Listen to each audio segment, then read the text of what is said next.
안녕하세요. 아나운서 오혜진입니다. 일자리를 구하기 어려운 장애인들에게 일자리를 만들어주고 비장애인과 장애인이 함께 일하게 하는 사업이 있습니다.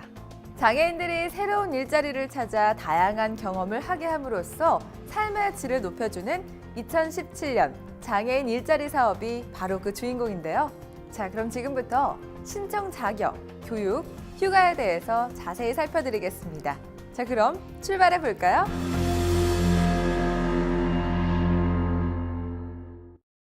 먼저 장애인 일자리에 참여 신청이 가능한 사람은 누구일까요?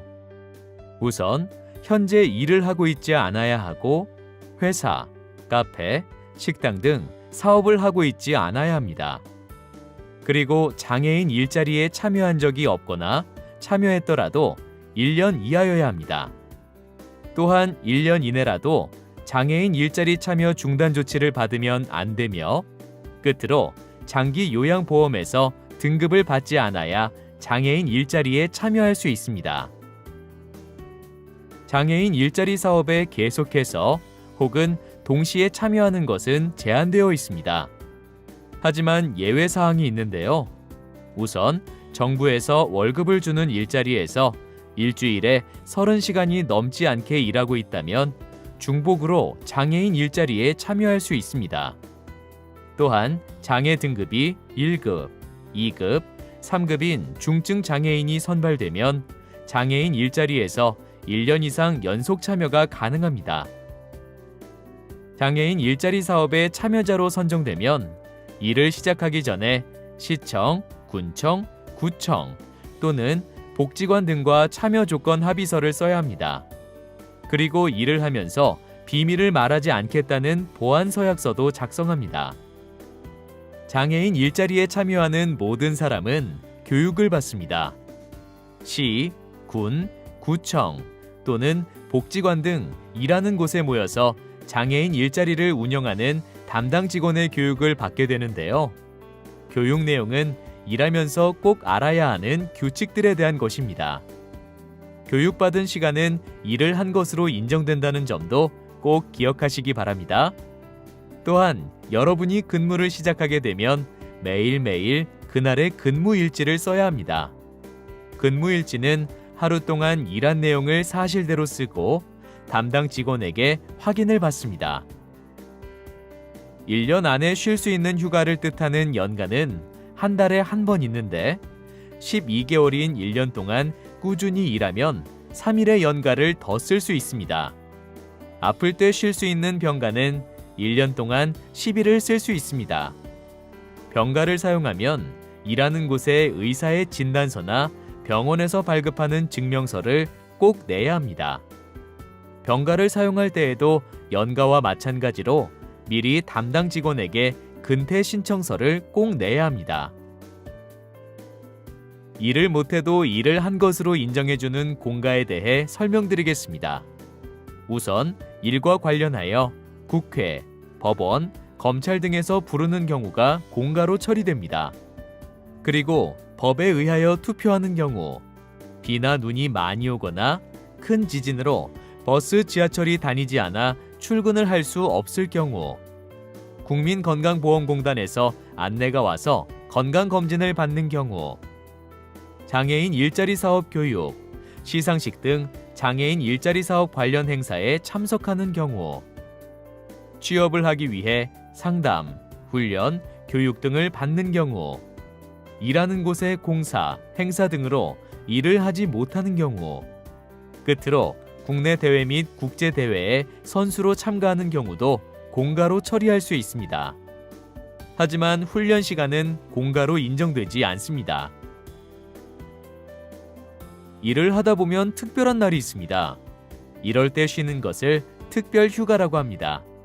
특별 휴가에는 어떤 것들이 있을까요? 우선 결혼이 있습니다. 본인이 결혼을 하면 특별 휴가 기간은 총 5일입니다. 본인의 자녀가 결혼을 할 경우 1일의 특별 휴가가 주어집니다. 물론 일하는 직장에 결혼 청첩장을 내야 합니다. 다음은 사망에 관한 특별 휴가입니다. 사망한 사람에 따라 특별 휴가 기간은 다르기 때문에 자세한 것은 담당 직원에게 확인해야 합니다. 특별 휴가를 쓴 후에는 일하는 곳에 부고장이나 사망 진단서를 제출해야 합니다. 입양과 관련한 특별 휴가도 있습니다. 기간은 20일입니다. 직장에는 입양 확인서를 내야 합니다. 마지막으로 출산과 관련한 특별 휴가도 있습니다. 남성 참여자의 배우자가 아이를 낳을 경우 특별 휴가는 5일입니다. 일하는 곳에 출생 증명서를 내야 합니다. 여성 참여자 본인이 임신을 했을 때는 출산 전후에 특별 휴가로 쉴 수 있는 총 기간이 90일입니다. 더 자세한 사항은 담당 직원에게 확인하시기 바랍니다. 다음과 같은 경우 일자리에서 해고될 수 있으니 주의해야 합니다. 첫째, 일하는 장소를 벗어나는 경우. 둘째, 일하면서 술을 마시는 경우. 셋째, 출근을 하지 않는 경우. 넷째, 다른 사람과 싸우거나 때리는 경우. 다섯째, 담당 직원의 정당한 지시를 따르지 않는 경우입니다. 만약에 5가지 경우 중에 한 가지라도 해당된다면 다음과 같은 순서로 해고됩니다. 우선 담당자와 상담을 하게 됩니다. 상담 후에도 문제가 계속될 경우 경고를 받게 됩니다.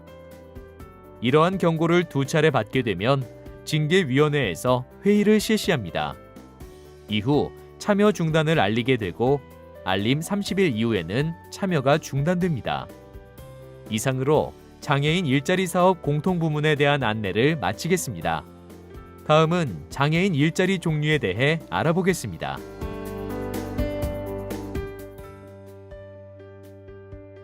(2017년) 시각장애인 안마사 파견 사업에 참여하시게 된 여러분들을 진심으로 환영합니다.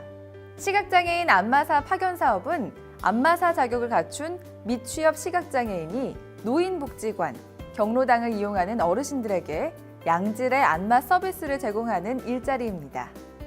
지금부터는 특화형 일자리 가운데 시각장애인 안마사 파견 사업은 어떻게 근무하고 근무 시간과 급여는 어떻게 되는지 자세히 살펴보도록 하겠습니다.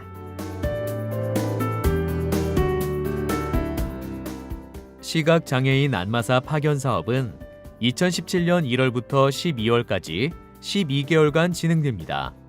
따라서 2017년 1월부터 12월까지 1년간 근무하게 됩니다. 1월부터 11월까지는 월요일부터 금요일까지 5일 동안 일주일에 25시간을 일합니다. 12월에는 월요일부터 금요일까지 5일 동안 일주일에 23시간 30분을 일하게 됩니다. 1일 근무 시간에는 휴게 및 이동 시간이 포함되며 안마 서비스를 제공하는 시간은 최대 4시간입니다. 또한 주말 근무와 추가 근무는 할 수 없습니다. 다음은 참여자 여러분의 급여에 대해 안내해 드리겠습니다. 1월부터 11월까지의 급여는 106만 6천 원입니다. 마지막 달인 12월에는 100만 1,730원의 급여가 지급됩니다. 이때 급여에는 보험료가 제외되므로 실제 받는 액수는 다소 차이가 날 수 있습니다. 참여자 여러분들에게는 일자리 전이 지원 프로그램을 지원해 드립니다. 바로 참여자 여러분이 민간 기업으로 취업할 수 있도록 준비 시간을 드리는 건데요. 다른 곳으로 취업을 하기 위해 상담을 받거나 직업 교육을 받으시게 된다면 확인서를 담당 직원에게 제출해 주세요. 1년에 38시간, 한 달에 12시간까지 일을 하신 것으로 인정됩니다. 인정되는 교육과 제출해야 할 확인서는 담당 직원에게 문의하면 자세히 설명해 드립니다. 지금까지 특화형 일자리 시각장애인 안마사 파견 사업에 대한 안내를 들으셨습니다. 참여자 여러분들께 큰 도움이 됐으면 좋겠습니다. 근무하시다가 애매한 부분들은 직원들께 문의하시면 친절하게 답변 도와드린다고 하니까요. 혼자서 고민하지 마시고 편안하게 문의하시길 바라겠습니다.